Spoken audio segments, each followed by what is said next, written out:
Hello guys, আসসালামু আলাইকুম। সবাই কেমন আছেন? আশা করি আলহামদুলিল্লাহ অনেক ভালো আছেন। আপনাদের দোয়ার ভালোবাসায় আমিও অনেক ভালো আছি। তো চলুন, আজকে ভিডিওটা একদমই অন্যরকম। আমি মোমো বানাবো আর তার সঙ্গে আপনাদেরকে আমি নতুন একটি গল্প শোনাবো। তো চলুন, আজকে আমার গল্পটা শুনবেন আর আমি কিভাবে গোলাপ ফুলের মোমো বানালাম সেটাই আপনাদের সঙ্গে দেখাবো। নারী নষ্ট হয় তিলে তিলে। নারী মাকে দেখে মা হওয়া শিখে, শাশুড়িকে দেখে শাশুড়ি হওয়া শিখে। কিন্তু কথাগুলো সবার জন্য নয়। এটা সমাজের বিশাল এক অংশ নারীদের জন্য। একটা মেয়ে অনেক স্বপ্ন নিয়ে শ্বশুর বাড়িতে পা রাখেন। মেয়েটা নিজের বাবা মা ভাই বোন নিজের সকল সত্তা ত্যাগ করে আসে তার স্বামীর ঘরে। শুরু থেকে কোনো মেয়ে শ্বশুর বাড়িতে এসে বেয়াদবি করে না। স্বামীসহ শ্বশুরবাড়ির সবার কাছে তার এতটুকুই চাওয়া থাকে, সবাই যেন তাকে একটু আদুরে গলায় কথা বলে, তার ছোট ছোট চেষ্টাকে অ্যাপ্রিসিয়েট করে। আর এই আশায় সে নিজেকে উজাড় করে সকলের জন্য খাবার বানায়, ঘর সাজায়, উৎসব পালনে নিজের পরিবার ছেড়ে তাদের সাথে সময় কাটায়। একটা সময় তাদেরকে বংশধর দিতে নিজের জীবন বাজি রাখে। নিজের নিজস্ব পরিবেশ ছেড়ে মেয়েটা একটা নতুন পরিবেশ, নতুন পরিবারে আসে খাপ খাইয়ে নিতে চেষ্টা করে। কিন্তু ছেলের পরিবার মেয়েটার এই চেষ্টাকে মূল্য দিতে জানে না। বেশিরভাগ পরিবার শুরু থেকে বাড়ির বউকে ডমিনেট করতে শুরু করে। কাজে, কথায়, চলাফেরায়, উঠতে বসতে ভুল ধরতে শুরু করে। কিছু হলেই মেয়েটার বাড়ির লোক তুলে কথা শোনায়, অসম্মান করে। একদিন, দুদিন, 3 দিন মেয়েটা ভাবে হয়তো তারই ভুল। কিন্তু ধীরে ধীরে মেয়েটা এটা বুঝে যায় আসলে তার ভুল থাকুক বা না থাকুক, তাকে দাবিয়ে রাখার এটা একটা কৌশল। একটা সময় এই কৌশল মেয়েটাও শিখে যায়। সে তার সকল চেষ্টা শেষ করে দেয়। শুরু করে প্রতিদ্বন্দ্বিতা, নীরবে আর কতই সহ্য করবে। শুরু করে প্রতি উত্তর। মেয়েটাও একসময় শ্বশুরবাড়িতে প্রতিবাদী কণ্ঠে কথা বলা শুরু করে। আর যেদিন সে মেয়েটা তার সরল মন ছেড়ে কঠিন হয়ে যায়, সেই দিন ওই মানুষগুলোই তাকে বেয়াদব এর আখ্যা দেয়। আর কিছু ক্ষেত্রে মাঝে ভুক্তভোগী হয় ওই পরিবারের নিজের ছেলে। সে না পারে পরিবারকে ভুল করতে, না পারে নিজের স্ত্রী ভুল ধরতে।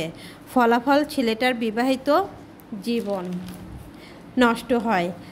যাদের কঠোর আচরণে মেয়েটা এমন হয়ে উঠল, তারাই তখন বলে মেয়েটা আমাদের সাথে থাকতে চায় না, আমাদের সাথে খারাপ আচরণ করে। অথচ চিত্রটা অন্যরকম হতে পারত। মেয়েটাকে একটু আদরে ভাবে সবাই মিলে বুঝিয়ে রাখলে সংসারের পরিবেশটা কতই না সুন্দর হতো।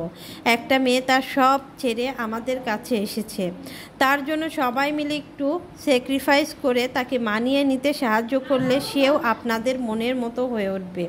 সব মেয়ে বা সব পরিবার এক নয়, তবে অধিকাংশ ক্ষেত্রে সকল পরিবার একই চিত্র।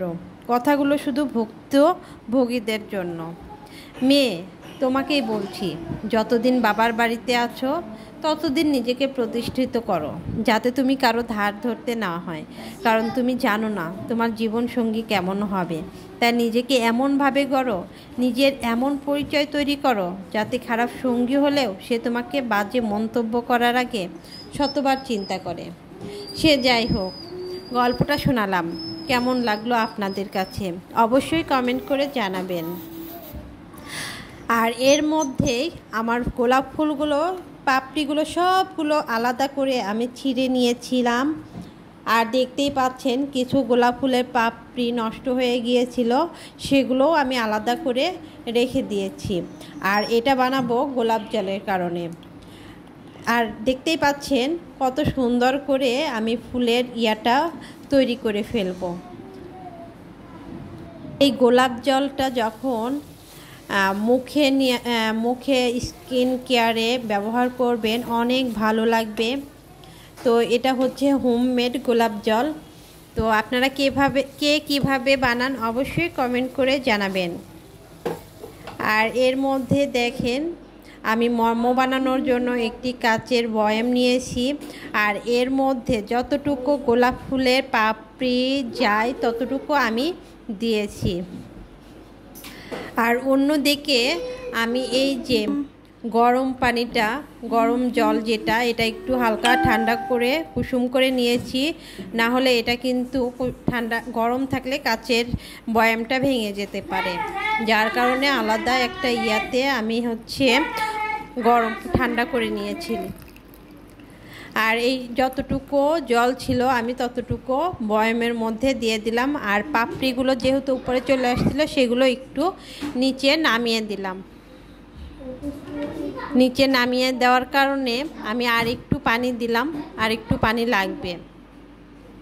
আর এই গোলাপ ফুলের মোমোটা আপনারা অনেক দিন ঘরে রেখে দিতে পারেন। আর এইটা বন্ধ করব, ফার্স্টে আমি একটা কাগজ দিয়ে নিয়েছি, তারপর একটা ঢাকনা, এরপর আমি কস্টিপ দিয়ে কত সুন্দর করে এটা আমি বানিয়ে ফেললাম। এটা কিন্তু গোলাপ ফুলের পাপড়ির আচার বললেও চলে। আর এটা হচ্ছে মোমো। আর এটা যখন আপনি ঘরে সাজিয়ে রাখবেন দেখতেও অনেক সুন্দর লাগবে। আর এটা প্রায় অনেক বছর রাখা যায়।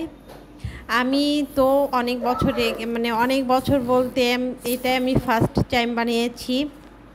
এই পর্যন্ত।